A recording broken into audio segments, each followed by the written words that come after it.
మత్తు వదలరా 2 చూశాను. It was hilarious. అసలు ఏం చెప్పాలో అర్థం కావట్లేదు. నవ్వైతే ఇలా జోకులు గుర్తుకొచ్చినప్పుడైనా నవ్వు వస్తున్నాయి. సింపుల్గా ఫస్ట్ మూవీలో ఏదైతే ఉందో దానికి కంటిన్యూస్గా తీసారో ఫస్ట్ పార్ట్ చూడండి. ఫస్ట్ పార్ట్ చూస్తే చాలా చాలా ఎక్కేస్తుంది.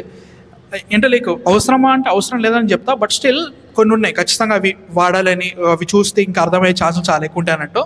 అది చాలా అనిపించినాయి కొన్ని సిచ్యువేషన్స్. మెయిన్ షో ఆల్రెడీ చాలామంది చెప్పేసి ఉంటారు ఈ పార్టీకి. సత్య ఫస్ట్ పార్టీకి ఎట్లా ఇచ్చాడో దీంట్లో సూపర్ స్టార్ లిటరల్గా ఆయన్నే. నాకు ముఖ్యంగా ఈ సినిమా నచ్చడానికి కారణం ఏంటంటే వీళ్ళిద్దరు డియో అన్నట్టు. లైక్ సత్య కానీ మనకి సింహ కానీ వీళ్ళిద్దరు బాబు అండ్ యేసు వీళ్ళిద్దరు డియోనే చాలా ఇంపార్టెంట్ అనమాట. సత్య ఎంత ఓవర్ యాక్షన్ చేస్తుంటాడు, లైక్ ఓవర్ యాక్షన్ అంటే ఇన్ టర్మ్స్ ఆఫ్ ఎంత అవుట్వర్డ్ ఉంటాడో, బాబు అట్లా కామ్గా ఉంటేనే సెట్ అవుతుంది అన్నట్టు. చాలా బాగా సెట్ అయింది. అసలు ఇక్కడ నుంచి స్టార్ట్ చేయాలి కూడా అర్థం కావట్లేదు. ఫస్ట్ ఆఫ్ ఆల్ దీంట్లో కొన్ని ఇష్యూస్ ఉన్నాయి. ఫస్ట్ పార్ట్లో ఉన్నంత స్పింగ్గా ఈ మూవీ అయితే లేదని చెప్తా, ఎందుకంటే సెకండ్ హాఫ్లో కొంచెం స్లో అవుతుంది. కాకపోతే ఎప్పుడు స్లో అయినా కానీ సినిమా వేరే రేంజ్లో ఊపందుకుంటుంది జోక్స్ వల్ల. ముఖ్యంగా ఐ థింక్ సత్య అయితే మాత్రం పేకాట నేను ఇట్లా స్పెల్లింగ్ రాపిస్తా అన్నట్టు ఆడేషన్ పోయా. నిజంగా అసలు మామూలు లేదు. కొన్ని జోకులు ఇప్పటికీ నవ్వొస్తున్నాయి నాకు, అంత బాగున్నాయి. అసలు ఒక సీక్వెన్స్ ఉంటుంది ఫస్ట్ హాఫ్లో. ఝాన్సీ వాళ్ళ ఇంటికి వెళ్ళిన తర్వాత గ్రీన్ టీ అడుగుతాడు.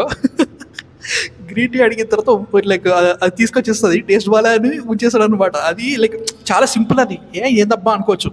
ఆ సిచ్యువేషన్కి అది రావడం అసలు ఊహించలేవు. కాకపోతే అది చాలా బాగా నవ్వు తెప్పిస్తా అన్నట్టు. ఇట్లాంటివి చాలా ఉన్నాయి. అన్ఫార్చునేట్లీ సత్య క్రియేట్ చేసినంత హ్యూమర్ ఇంకెవరు చేయలేకపోయారు. అది మాత్రం ఖచ్చితంగా వాటి నిజమని చెప్పాలి. సునీల్ గారు అయితే మాత్రం దీంట్లో చాలా వరకు సీరియస్గా ఉన్నారు. I was expecting more of him, but కుదరలేదనమాట. బట్ స్టోరీ కూడా ఫస్ట్ హాఫ్లో ఎంత బాగా క్రియేట్ చేసుకున్నారంటే ఓకే దీని తర్వాత ఇదేందని చూపిస్తున్నారు. అండ్ ఆల్సో కొంచెం ఫ్లాంబాయింట్ ఉంటుంది ఫస్ట్ పార్ట్ కంటే, అది మనకు కనబడుతూ ఉంటుంది అన్నట్టు. సెకండ్ హాఫ్ ఏం చేశారంటే ఏదైతే ఇరికిచ్చారో టెక్నికలీ మత్తు వదలను ఆబ్వియస్లీ మీరు ఇంకేం ఎక్స్పెక్ట్ చేస్తున్నారో, ఇరికిచ్చారో దాంట్లోకించి బయటకి ఎట్లా వచ్చారు ఆర్ ఎల్స్ అది ఎలా జరిగింది అనే కైండ్ ఆఫ్ వేలోనే చూపెట్టడానికి ట్రై చేశారనమాట. అది ఇంట్రెస్టింగ్గా ఉంది. But at the same time serious ఉంటుంది కొన్ని సిచ్యువేషన్స్లో. అలా సీరియస్ అయినప్పుడు సినిమా కొంచెం స్లో అనిపిస్తుంది అనమాట. ఏంటి ఇంకా ఏం జరగట్లేదు అనే ఫీలింగ్ అయితే గ్యారంటీగా వస్తుంది. అలాంటి సిచ్యువేషన్లో మళ్ళీ సత్య వస్తాడు, ఏదో జోక్ వేస్తాడు, పగలబడి నవ్వేస్తాం. అది బాగున్నాయి. అండ్ ఆల్సో ఈ సినిమాలో మీరు జోక్ల కన్నా జోక్ల తర్వాత వీళ్ళు గునుక్కుంటారు చూసావా, అవి అసలు హైలైట్. అంటే మాత్రం మామూలు నవ్వు రాలేదు. ఒక సీరియస్ సబ్జెక్ట్ని మాత్రం వీళ్ళు బాగానే హ్యాండిల్ చేశారు అనిపించింది. బయట జరుగుతున్న కొన్ని ఇంపార్టెంట్ సిచ్యువేషన్స్ని బాగానే చూపించారు అనిపించింది. అట్ ద సేమ్ టైం మళ్ళీ ఆ ఫన్ ఎక్కడ కూడా వీళ్ళు వదలలేదు అనమాట. అది నాకు బాగా నచ్చింది అన్నట్టు. As a whole first part కంటే ఇది కొంచెం లెట్ డౌన్ అని చెప్తా. But in terms of seriousness, jokes, what is suspense, characters అన్నీ చాలా బాగా వర్కౌట్ అయినాయి. యాక్టర్స్ అయితే మాత్రం సత్య వన్ మ్యాన్ షో అని చెప్పడానికి అసలు చిన్న పదం పోయి, అది నిజంగా అంత కుమ్మేసిండు.